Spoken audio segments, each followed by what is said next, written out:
তো অনলাইনে আপনার ইংলিশ যে ক্লাস সেটা দেখছিলাম আমি আজকে, সেখান থেকে একটা শব্দ শিখেছি, এমবি ডেক্সটেরাস, মানে মেধাবী। জি, আপনি মেধাবী, কিন্তু স্কুল অফ এক্সিলেন্স সেটা কেমন চলছে? দুইটা প্রতিষ্ঠান রয়েছে। জি, আচ্ছা, আমি ওইটার কথাই জানি। এইটাই কি আপনার আয়ের একমাত্র মানে উপায় কিনা? না, আমি 2017 সাল থেকে ইনকাম করি। আমি 2017 সালের সেপ্টেম্বর 2016 সালের সেপ্টেম্বরে হচ্ছে আমি ইউনিভার্সিটিতে চান্স পাই, আর 2017 সাল থেকে আমি ইনকাম করি। আমার প্রথমে প্রকাশনী ছিল, এই প্রকাশনী থেকে আমার নিজের এখনো বই আছে, এবং পরবর্তীতে আমি হচ্ছে ওই যে শেডু এডুকেশনের যে কোচিং, সেখানে আমি পড়ানো শুরু করি, এবং সেখানে আমার ঢাকা ইউনিভার্সিটিতে আমার অনেক স্টুডেন্ট আছে। আজকে মেডিকেলের রেজাল্ট দিয়েছে, সেখানেও আমার স্টুডেন্ট আছে, এবং আমি এখনো পড়াই। আমি এখনো দেখা যাচ্ছে আমার আরো 2টা ক্লাস বাকি আছে 25 তারিখ ঢাকা ইউনিভার্সিটির পরীক্ষা। আমি দেখা যায় ফজরের পরে 6টা 7টার দিকে আমি ক্লাস নেই। এবং আমার যে ইনকাম সোর্স রয়েছে, সেই ইনকাম সোর্সের যে মূল অংশগুলো, সেটা হচ্ছে প্রথমত হচ্ছে প্রকাশনী, দ্বিতীয় হচ্ছে এখনো আমি পড়াই, প্রকাশনীতে আমার ইনভেস্টমেন্ট রয়েছে, এবং হচ্ছে তারপর প্রকাশনী নাকি কয়টা প্রকাশনী? একটা প্রকাশনী। তারপরে হচ্ছে আমার 2টা অনলাইন প্রতিষ্ঠান রয়েছে। একটা প্রতিষ্ঠানের ডিরেক্টর আমি। এখন প্রশ্ন করতে পারেন সেগুলো কি আন্দোলনের পরে হয়েছে কিনা? না, সেগুলো আন্দোলনের পরে না। যেটার আমি ডিরেক্টর, সেটা হচ্ছে 2023 সালের জুন মাসে সেটার আমি হচ্ছে চুক্তিবদ্ধ হয়েছে, এবং সেখানে আমার একটা ইনভেস্টমেন্ট রয়েছে।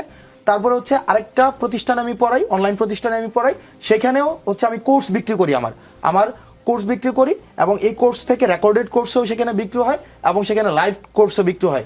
এগুলো হচ্ছে আমার ইনকাম সোর্স।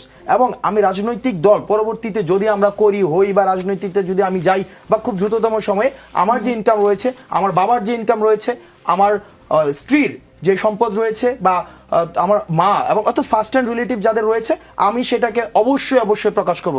সেক্ষেত্রে একটা বিষয় রয়েছে, দেখেন আমি যখন ইনকাম, ওই যে শফিক ভাইয়ের যে ইনকাম সোর্স দিয়েছে, তো আমাদের ক্ষেত্রে যেটা হয়েছে, আমি স্টুডেন্ট অবস্থায়, আমি কিন্তু জাস্ট ইউনিভার্সিটি লাইফ শেষ করেছি। তো আমাদের ক্ষেত্রে দেখা গিয়েছে কি, অনেক ট্রানজাকশন আমাদের হাতে নিতে হয়েছে। যেমন আমি কোচিং এ ক্লাস নিতাম, 15,000 টাকা দিত, এটা আমি হাতে নিয়েছি, এটা কিন্তু আমার কোনো হিসাব নাই। বা ট্যাক্সের যে বিষয়গুলো এখন আসছে, তখন কিন্তু এই বিষয়গুলো এখনো আসেনি, ওই সময় পর্যন্ত আসেনি। সুতরাং এই জায়গাগুলো স্পষ্ট করে, এবং যেটাকে একদম স্বচ্ছভাবে আমার ব্যক্তিগত আমার যেই ইনকাম সোর্স রয়েছে, সেটাকে অবশ্যই আমি প্রকাশ করব।